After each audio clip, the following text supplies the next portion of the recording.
প্রথমত হচ্ছে যে কুশের যে বিষয়টা, এটা আমাদের খ শ্রেণীর মাদক। আমাদের যে শিডিউল আছে 2018 সালে, যে মাদকদ্রব্য নিয়ন্ত্রণ আইন 2018 খ-এর 2 শ্রেণীর এটা মাদক। হ্যাঁ, 1 2 হচ্ছে আপনি যেটা বললেন যে হ্যাঁ, ওটা তৌসিফে যে নামটা এসছে, সে বিদেশ থেকে সে এটা নিয়ন্ত্রণ করত, ডিজিটালি করত, দুর্নিয়ন্ত্রিতভাবে, এবং এখানে তার ইনভেস্ট ছিল, যার মাধ্যমে সে এই বিশেষ ধরনের যে মাদক নতুন, এটা এখানে সে চালিয়ে যাচ্ছিল এই কাজটা। ক্রেতা হচ্ছে যে সিনথেটিক ড্রাগ আমাদের দেশে নতুন এসছে।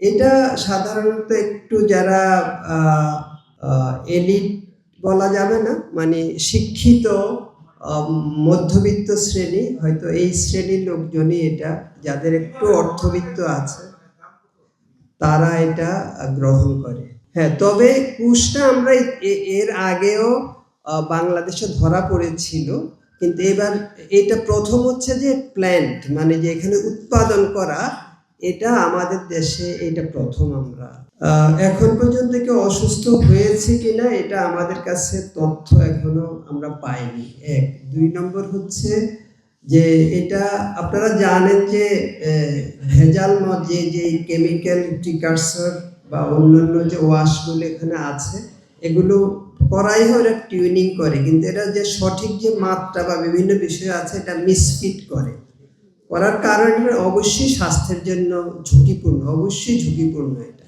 আর মনোবল হতে হয় দৃঢ়। জেরুজালেম 25 বছরের পথ চলায় নিরাপদে রাখার প্রত্যয়ে। এটা সাপ্লাই যে বিষয়টা, এটা হচ্ছে যে বিভিন্ন জায়গায় তারা পার্সোনাল সেল হয়, পার্সেল হয়, এগুলো হয়, তাদের মানে সাপ্লাই চেইনে তাদের লোক থাকে, এগুলি বেশি হয়।